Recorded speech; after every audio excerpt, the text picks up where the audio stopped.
Bonjour à tous, je suis David et bienvenue sur la chaîne de Prono de la semaine. Pour ceux qui viennent d'arriver sur cette chaîne, alors je rappelle tout simplement que c'est une chaîne de pronostics gratuite et la seule contrepartie que je vais vous demander, c'est tout simplement en m'encourageant, en y mettant votre joli pouce bleu et de vous abonner, mais seulement si la simplicité de cette vidéo vous convient. Alors nous sommes très proches de la barre des 2000 abonnés, cela me ferait très plaisir de passer ce cap important. Je viens vers vous vous présenter les 4 matchs allés de quart de finale de cette Ligue des Champions et nous arrivons à la crème des équipes européennes. Bon, à la fin de la présentation de mes 4 pronos, vous y trouverez mon combi pour cette compétition. Et nous commencerons donc par Manchester City qui recevra l'équipe de Dortmund. Guardiola est leader en première ligue avec 14 points d'avance sur les Reds de United.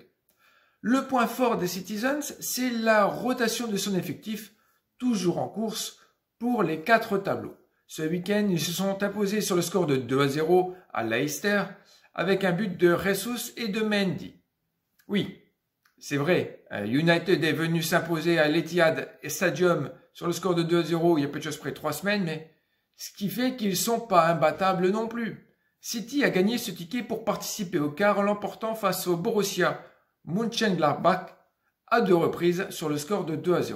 Quant à eux, Dortmund a eu chaud contre Séville, mais le but supplémentaire en Espagne leur a permis d'être ici après avoir réalisé un nul chez eux. Après leur défaite sur le terrain face à Francfort, un concurrent direct pour les places européennes pour cette coupe à grandes oreilles, sur le score de 2-1, cela ne met pas en confiance les coéquipiers d'Haaland, qui ne brille pas non plus depuis la première journée des éliminatoires de la Coupe du Monde pour le Qatar 2022. Dur constat, si le cyborg ne va pas bien, son équipe non plus. Sans gros doute, City passera les Allemands, car si vous regardez leur calendrier, il est à l'avantage des Britanniques, qui eux, avec leur marge de leader, pourront encore se permettre de mettre les cadres au repos. Victoire de Manchester City sur le score de 2-0, malgré que les 2 déplacements allemands se sont soldés par un nul en 2012, mais là, il y a prescription et leur victoire en 2018 en Coupe des Champions internationale. Ensuite, le match de tous les possibles. Et oui, c'est le Real de Madrid qui recevra les Reds de Liverpool. Les Galactics enchaînent les victoires et sont à 11 rencontres consécutives sans perdre un point. Et toujours en lutte avec l'Atlético de Madrid et le Barça pour le fauteuil du champion de la Liga 2021.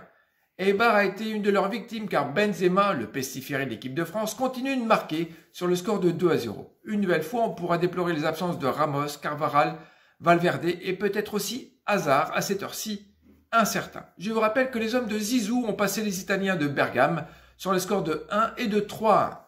Quant à Liverpool, il commence à refaire surface en première ligue. Vainqueur d'Arsenal le week-end dernier, il renoue avec la victoire à l'extérieur et se place à la 6e place de cette première ligue. Synonyme de rien pour l'année prochaine en Europe, sauf si City gagne cette Ligue des Champions. Ils ne doivent plus rien lâcher. Klopp, pour ma part, a peut-être trop chouchouté son effectif. Oui, certes, vous allez me dire, l'absence de Van der qui est toujours aussi préjudiciable, aussi pour leur jeu. C'est pas faux, mais je vous rappelle que les hommes de Klopp ont passé les Allemands du RB Leipzig à 2 reprises sur le score de 2-0 pour arriver ici aujourd'hui.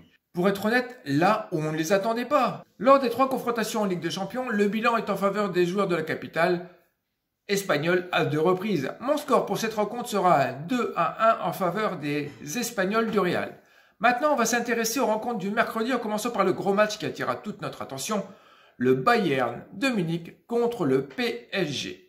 Le Bayern, solide leader en Bundesliga et tenant du titre, va devoir jouer sans Lewandowski. Mais ce n'est plus un scoop. Ce week-end, le Bayern l'a remporté sur le score de 1-0 contre son dauphin, alors que dans le même temps, Paris a perdu contre les Lillois et a perdu sa place de leader dans un match qui a fini par l'exclusion de Neymar et de Diallo, qui se sont encore expliqués dans le couloir, menant au vestiaire. Les Allemands sont confiants et ils ont raison de l'être. Pas mal d'absences du côté parisien avec les milieux, Verratti, Paredes et dans le secteur défensif, Kurzawa, Bernat, Florenzi, déclarés récemment positifs au Covid-19. On a beau avoir le duo de choc Neymar-Mbappé en attaque, s'il n'y a rien derrière, ça s'avère compliqué d'avance. Le Bayern a éliminé la Lazio et le PSG, un des plus gros favoris qui était le FC Barcelone. Mais avec une équipe plus complète qu'actuellement. Kimmich ou Goretzka ou même Müller seront détenteurs du milieu de terrain qui, nous le savons tous, comme pour les échecs, la zone la plus propice pour les victoires.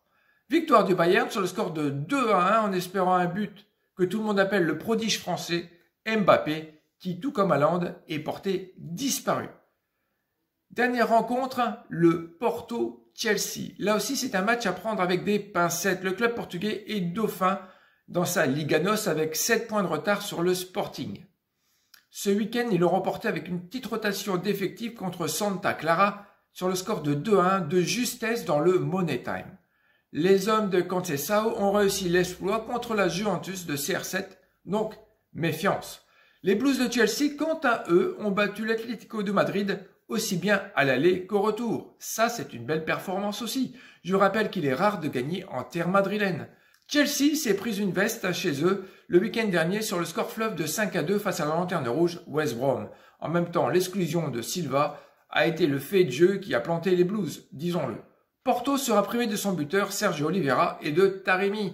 Côté britannique, seul Kanté est incertain pour cette rencontre. Historiquement parlant, c'est 4 confrontations en 20 ans, à l'avantage de 2 victoires pour les locaux, un nul et une victoire pour les visiteurs. Je pense que les Blues pourraient l'emporter sur le score minimal de 1-0. Mon prono pour cette compétition sera tout simplement un combi des victoires de City et du Bayern à la cote de 2,59 avec la mise habituelle de la chaîne de 20 €. Voilà, vous connaissez mon point de vue concernant ces 4 chocs de Ligue des Champions. Quel est votre avis? D'accord? Pas d'accord? Merci d'avoir regardé cette vidéo jusqu'au bout. Prenez soin de vous et de vos proches. Bonne semaine, bon match et à bientôt. Bye!